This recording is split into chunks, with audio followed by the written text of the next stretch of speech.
My girlfriend demanded I kick out my roommate because she thinks he's trans, but I refused, and now she's blowing up my life. I, 22M, have a roommate, let's call him Alex 23M, who moved in about 6 months ago. I honestly never considered that Alex may be trans, not that I would care if he was, but that's not the issue. He is a short guy and probably under 5'5", has a lot facial hair, muscles, and looks a lot like a short Henry Cavill in my opinion. No one I know has ever brought up this idea before. I've had my friends and family at our apartment before. This is really the part that gets to me because my mom is extremely against any gay people, and if she sensed anything was up she would have caused problems right away. Alex and I get along. We're polite but not really friends. He's quiet but super polite, always pays rent on time, helps with chores, and even shares his cooking with me. I appreciate having him around, especially because my last 3 roommates were each their own horror story. The issue came up when my girlfriend, let's call her Sarah 28F, came over one day. Alex was shirtless. To clarify, I forgot to tell Alex that she was coming over, and she noticed the scars on his chest. After that she was quiet and short with me her entire stay there. When she got home, she blew up my phone, asking why I had a female living with me.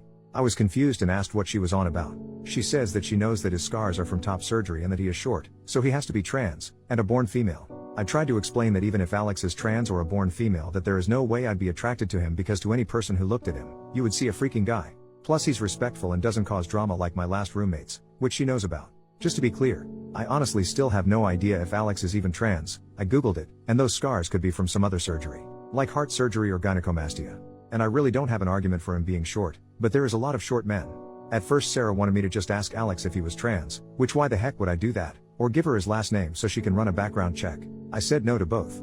Then she said this was a violation of trust and that if I didn't either find out if Alex is trans, and kick him out, or just kick him out that she would have to reevaluate things. Basically threatening to break up. I said I don't do ultimatums and that we're done. Since then, she's been messaging me every single day for over 2 weeks, even after I blocked her on everything because she wouldn't leave me alone, pissed that I wouldn't do this small thing for her. She ranges from, "Are you screwing him?" to "Let's just talk, and why can't you at least give me closure and ask him?" to the most recent her telling our mutual friend about the situation. Our friend wants nothing a part of this shit show. I didn't feel bad at first, but after talking about it online, I've had some people say I should have just asked my roommate if he was indeed trans just to keep the peace, or that I shouldn't have essentially picked my roommate who I've only had for about 6 months over my girlfriend of 5 years. I wonder if I'm being unreasonable. I legitimately do not see how any straight dude could find Alex attractive, personally, but maybe I should have done something just to keep the peace. Edit to answer some questions. Same day, did you break up with her? Yes. During the text conversation we broke up. I always told her I had one rule, that I don't do ultimatums.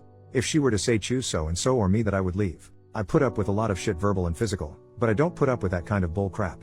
Ages? I was 17 and she was 22 or 23 when we got together. It's been a long time so I'd have to look back to make sure. But yeah, I was for sure 17. We got together the day I turned 17, our anniversary is my birthday. We couldn't get together before then because of the age of consent in my state, which I get now is really messed up. I don't know if it helps, but we have known each other our entire lives. My mom is her mom's best friend. When my mom worked, I would go over to Sarah's mom's house so I wasn't alone. We started talking and flirting when I was about 15 or 16 but didn't cross any physical lines until I turned 17 because I didn't want her to get arrested. I get that sounds bad. I really do. But at the time I didn't see it as bad. Just in case it is asked, our moms encouraged it. Why would you want to be with someone like that? I don't. I really don't. I didn't realize it was transphobia until some people here talked to me about it. I thought it was just her being jealous. But I get how messed up it is now. Please understand I live in the Bible Belt. I didn't even know trans people existed until I was 16. My personal thoughts is that I don't see a problem with people being trans and transitioning. I think at the end of the day it isn't my business. Is Alex trans? I have no clue. He could be, but he could have also had breast cancer, gyno, heart, lung, or any kind of other surgery. I used a photo from Google because this whole time I personally thought he had gyno or something. But it's not my business. Is Alex safe? I'll talk to him when I get home and then talk to my landlord. I will change my gate code and also have her removed from the allowed guest list and also ask my landlord to not let her in personally. She hasn't been too violent of a person in the past, but I also didn't know she was this insane in the past either. Was there abuse? I feel like this has been kinda implied in some questions. I don't know. Has she insulted me? Yes. Has she been physical? Yes. But nothing crazy. Slapping, pushing, shoving, but never anything like punching or drawing blood. The photo? The photo is not actually Alex. I searched Google for gyno surgery photos and then found a Reddit post talking about it. I used it as a reference for what I mean. Scarring under the chest and around the nipple area. I definitely wouldn't actually post a photo of Alex here, censored or not. I'm sorry for confusion. Why didn't you ask Alex about his scars? I have a few reasons. I personally wouldn't like it if someone asked me. Second, my mom has scars all around her body for different reasons and gets livid if you ask her about them. Third, probably the one that confuses people the most, I didn't really care enough to ask. I was curious but not, I just thought and then went on with my business. Small update, next day, I talked to Alex. I got advice saying to be upfront and tell him what's up completely, hide the trans part, and that I just shouldn't tell him. I don't know if this was the right thing, but I just told him, because once I was face to face with him I couldn't really help but do it. To clarify, I did not ask him about his scars or mention that specifically.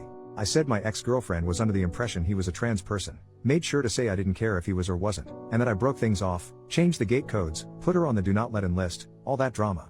Before even saying anything, he asked if I was okay. Like I said, he is a chill dude. He also not so subtly asked the same questions that a lot of comments asked, essentially if I was in an abusive situation. I told him I don't know, but whatever kind of situation it was, it's over. The thing that really kinda messed with me is that he called me his best friend. I regret not saying we were close in other comments. I realize now we have different definitions of close because he is introverted and I'm not at all. We talked about irrelevant stuff for a while and then the question came up, would you care if I was trans?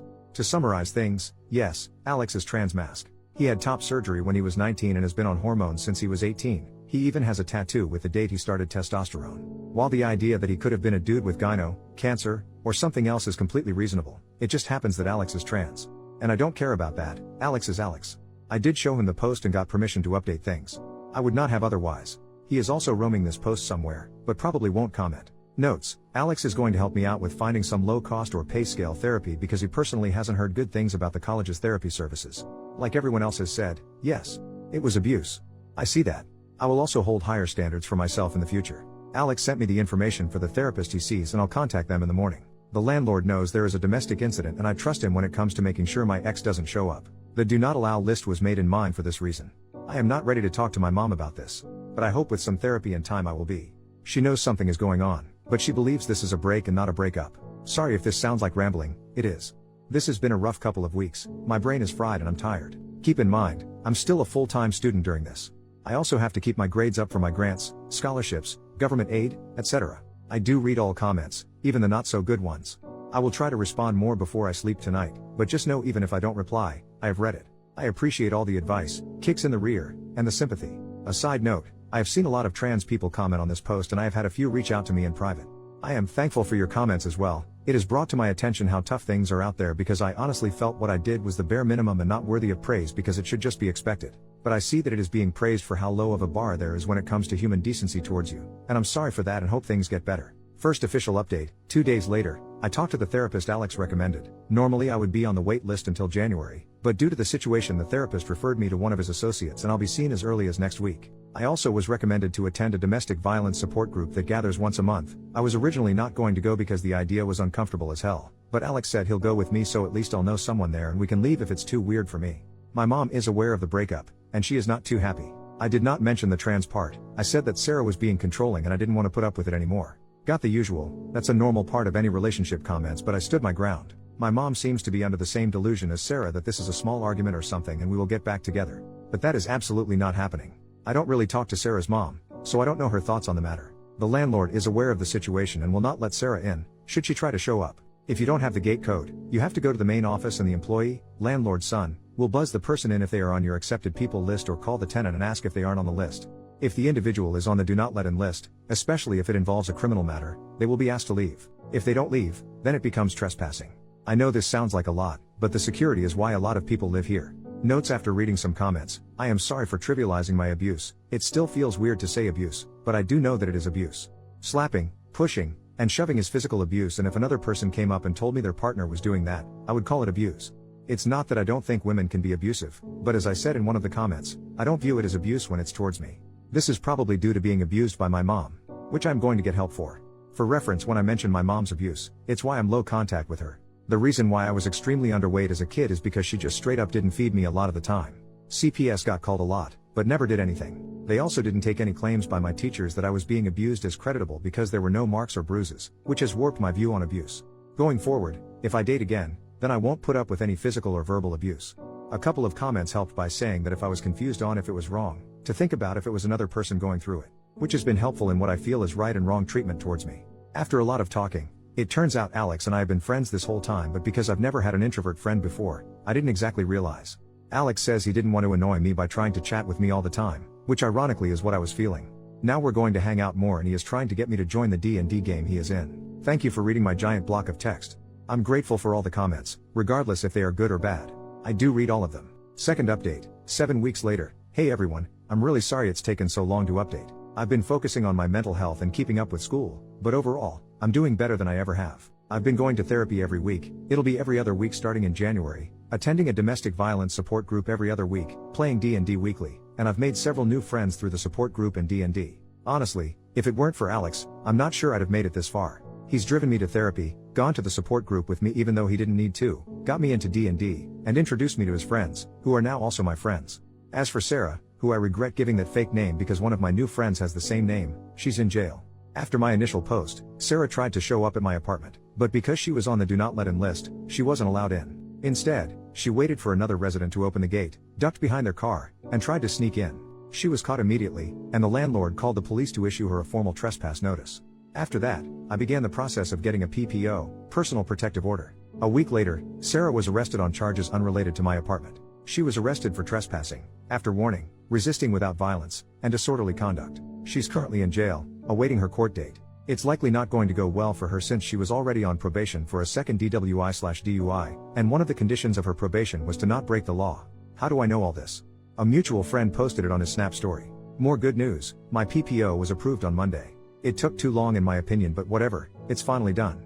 Now, for some difficult news, I'm officially no contact with my mom. I know, logically, this is the right decision because she's not a healthy person, but it still hurts. After talking with my therapist and in support group, I realized that my views on healthy relationships and abuse were really warped, especially by my mom. I know some might say it's important to forgive her or at least give her a chance to change, but I just can't. I can't bring myself to forgive her. She neglected me as a child, physically and verbally abused me into adulthood, and even encouraged me to date an adult when I was a minor. After reflecting on everything, I also can't bring myself to say I love her. I realize I only felt that way out of obligation and pity. My mom was taken advantage of when she was a minor, which led to her pregnancy with me, and I do feel bad for her.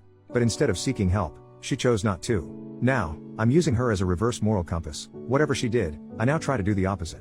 This Christmas, I'm spending time with Alex and his family, which I guess is now also my family. I'm really thankful for the continued support from all of you, and I'll try to provide more updates moving forward. Relevant comments. Commenter, I am really happy for you. I know this is an odd question, but are you and Alex just friends or? OP. Admittedly, I don't know how to answer this properly and I don't even know if I want to answer it.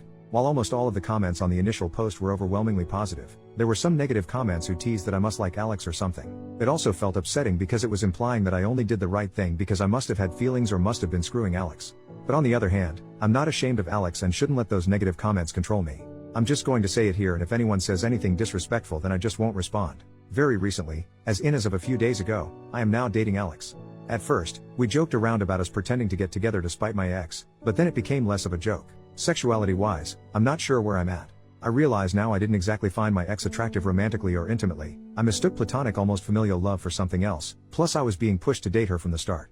Even after finally having women friends, I really don't find them attractive in that way. The only one who I liked was Alex, which I realize doesn't make me straight, but I'm not sure what to call myself now. I'm taking this one step at a time.